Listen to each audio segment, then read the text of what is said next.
July 26, 1956, standing before an ecstatic crowd of over 250,000 people in the coastal city of Alexandria, Egyptian President Gamal Abdel Nasser delivered a speech that would shock the world. For over 3 hours, Nasser spoke passionately about Western imperialism, but hidden within his rhetoric was a secret code word. The moment he uttered the name de Lesseps, the French engineer who had built the Suez Canal, it signaled Egyptian military units in the dark to move in and seize the offices of the Suez Canal Company. Nasser announced to the roaring crowd that the vital waterway was now completely nationalized.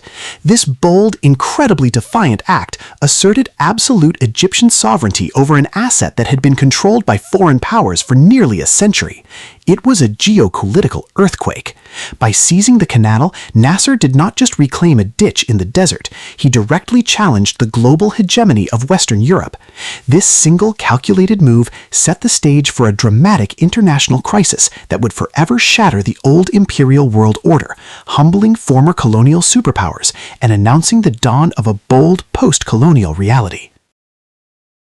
Why Nasser's announcement triggered such an immediate, furious panic in Europe, we must analyze why the Suez Canal was such a uniquely vital strategic asset to Britain and France. Opened in 1869, the canal was the literal jugular vein of the British Empire.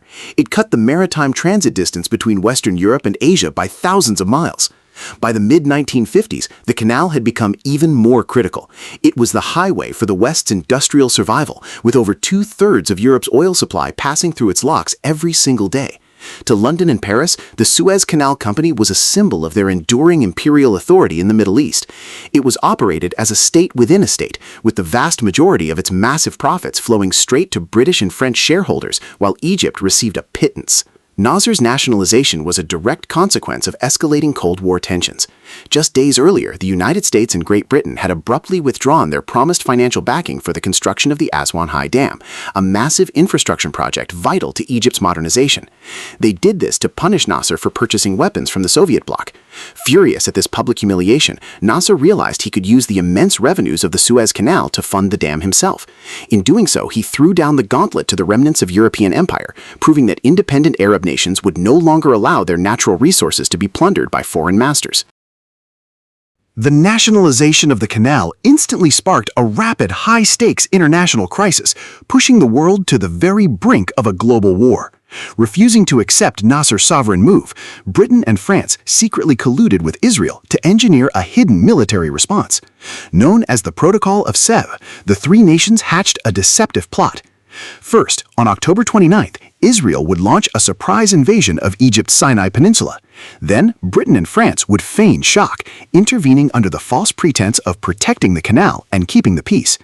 They would demand that both sides withdraw, knowing Egypt would refuse, giving the European powers the excuse to launch an amphibious assault to reoccupy the waterway and depose Nasser. The plan was executed with ruthless military precision, but it quickly became an unmitigated diplomatic disaster.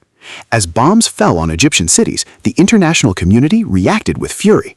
Nasser ordered the deliberate sinking of dozens of old ships in the canal, completely blocking the waterway and cutting off Europe's oil supply in an instant.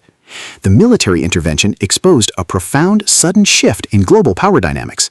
The old colonial powers had acted under the assumption that they could still dictate terms to the world through gunboat diplomacy, but they had failed to realize that the geopolitical chessboard was no longer theirs to control. The Suez Crisis signaled the definitive, humiliating end of Great Britain and France as the world's primary global arbiters. The decisive blow did not come from the Egyptian military, but from the world's two new, undisputed superpowers, the United States and the Soviet Union. In an unprecedented moment of alignment during the Cold War, both Washington and Moscow fiercely condemned the invasion. U.S. President Dwight D. Eisenhower was furious that his allies had launched a war without his knowledge, threatening to collapse the British economy by selling off U.S. holdings of the British pound sterling. Faced with severe financial ruin and international isolation, Britain and France were forced into a humiliating, unconditional withdrawal. It was a watershed moment in human history. The Suez Crisis proved that no European power could wage an independent war without the explicit backing of the United States or the USSR. While the military invasion was a defeat for Egypt, it was an overwhelming political and psychological victory for Gamal Abdel Nasser. He emerged from the crisis as the undisputed hero of the Arab world, a colossus who had successfully stood up to the empires of the West and won. The crisis permanently bolstered Egypt's regional standing, catalyzed the rapid decolonization of Africa and Asia, and established a new reality where the Middle East became a primary arena for superpower rivalry. The nationalization of the Suez Canal on July 26, 1956, remains a defining foundational milestone of modern global history. It serves as a stark historical reminder of the exact moment when the psychological chains of colonialism were permanently broken, demonstrating that true national independence is impossible without total control over a country's own economic and geographic resources. As we look across our modern world, where the control of trade routes, energy supplies, and resource sovereignty continues to trigger fierce geopolitical standoffs, the events of 1956 carry vital lessons. How do you assess the role of resource sovereignty in the broader process of global decolonization? Can a nation ever be truly free if its most valuable assets remain in foreign hands? We want to hear your analytical insights and unique perspectives, so please share your thoughts in the comments section down below. If you found this comprehensive historical breakdown valuable, please hit that like button, share this video with a fellow history enthusiast, and don't forget to subscribe to our channel so you never miss another deep dive into the epic, world-shaping moments of our shared past. Thank you for watching, and we will see you in the next video.